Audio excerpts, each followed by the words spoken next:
Bangasamida Om Shanti. Peace to you, peace to me. Hello and welcome to another video. This video I want to talk about resistance to spirituality. Oh, I'm not going to listen to any more of that hippie rubbish. Yes, the resistance to spirituality. Believing in science, Newtonian science, that is the physical realm that we live in, Newtonian science, rather than trusting in the universe or anything else for that matter. So it's really that dogma, stuck with that dogma, really entrenched. If it doesn't work in the material world, it doesn't work at all. It's absolute craziness as far as I'm concerned. If you look at our ancestors and the amazing finds and understanding they have of the body, compared to what we have now, because of the quantum world, they're actually starting to match up. You've also got the problems with this new age spirituality where they cherry pick little parts of the Vedas, the Tao, all these little places that they come take the little things, and then they blow it up into commercial interest so that they have a selling point, a unique selling point for their spiritual business. And also there's a taboo, a massive taboo about actually running a business on a spiritual theme. I remember when I was working alongside somebody else, well, I won't mention their name, and I said, this is what I want to do. And I said, well, you can't do that if you want to work on a spiritual basis, because it won't be commercially successful. What you need to do is this. So there's this big taboo around spirituality and what it really is and what it really means. Basically, it's you connecting back to yourself. That's all it is. There's many distractions, many ways of actually dragging you away from yourself. And that's why we had the circle. Our ancestors drew a circle with lots of arrows going out. That's our minds going out all the time, rather than coming back inside. So our science today, our science in the material world is not based on the quantum world. When you match up the quantum world with the spiritual world, basically you're looking at the same thing. It's absolutely quite incredible. So the way that cells divide, but they're all still connected with each other, and they've had experiments on the quantum level where they split particles, and when one particle is stimulated, the other one miles away moves at exactly the same time. So that's incredible that we are all connected. We call it Chunjigyun in the practice that I do of Qigong, Kukat Qigong Chunjigyun, which means universal energy. And when you see a material body, if that has no Chunjigyun, what you're looking at is a corpse.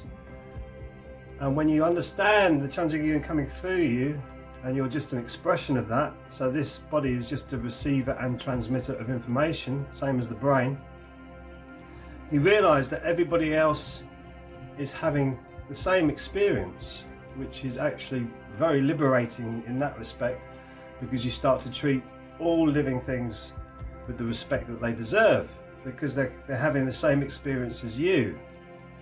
Very, very important to understand that. But there's a resistance to that because of the way that we've been conditioned to look at each other with competition and coercion and manipulation, rather than cooperation and working together for the betterment of all of us. We're fighting with each other. Well, it's absolute craziness when you look at the quantum world and how nature works, when nature is abundant. When nature produces one apple, how many seeds are in that apple? Many seeds in that apple. It's abundant. Not all those seeds will make it to a fully grown tree, but the information is there.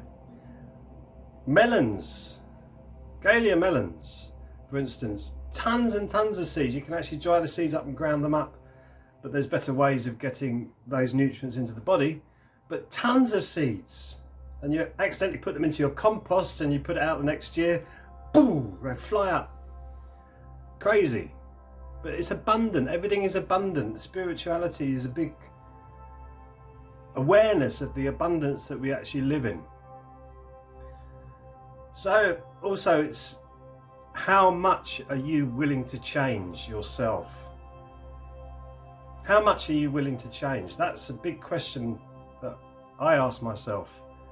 How much am I willing to change to make this a better life for myself and a better life for people around me?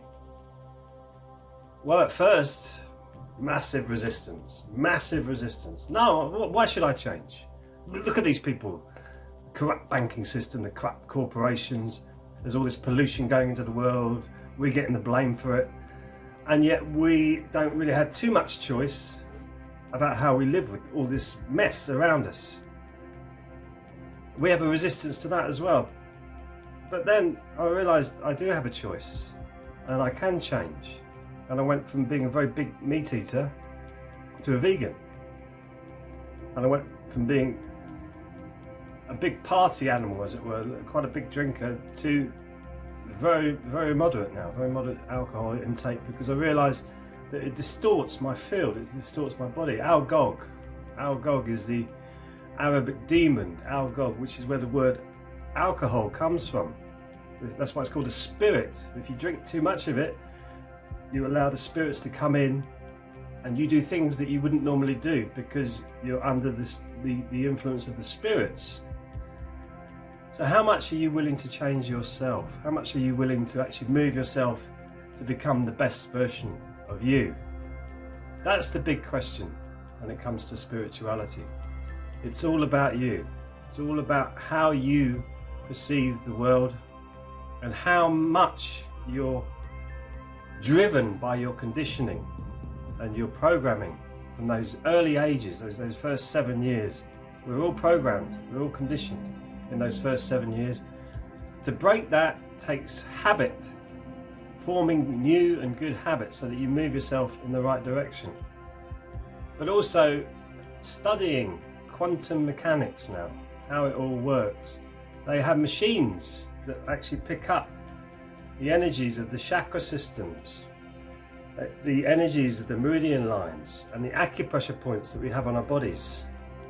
We have machines that actually do that, and you can see bigger flows of energy in the areas, virtually dot for dot, from these ancient pictures that showed meridian lines, acupressure points and chakras, to today's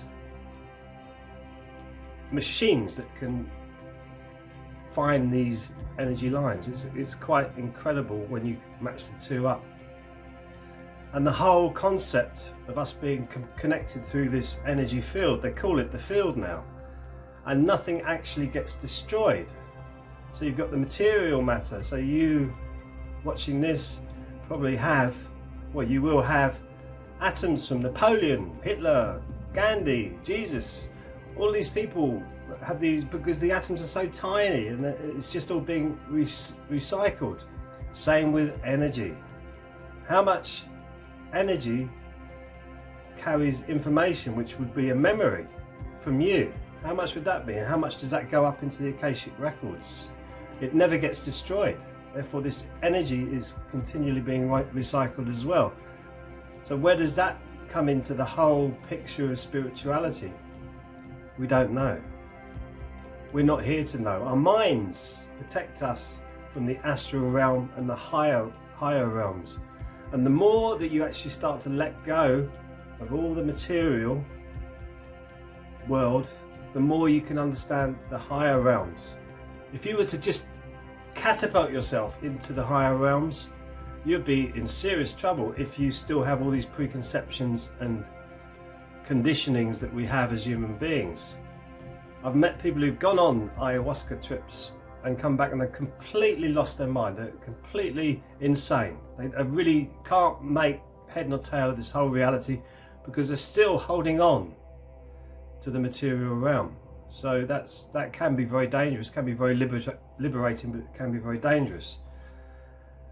So the resistance to spirituality is part of the problem we have as human beings, to let go of all these systems that don't serve us. Let's walk into the new. Find something that's different but better, not just rehashing what we've had before. Find something that's even more productive, creative, empowering, and bringing people together as one large community, the human race, not these different polarities that we've been pushed into by our ruling classes. So thank you for listening. Think about the resistance that you feel to spirituality, if you do at all, and the resistance that you feel to change. You might be quite surprised, and the journey is within sight. So meditation, prayer, however way you get there, just keep focusing on yourself. Keep focusing on yourself. And thank you very much for watching, and I'll see you in the next video. Sarang Hamida.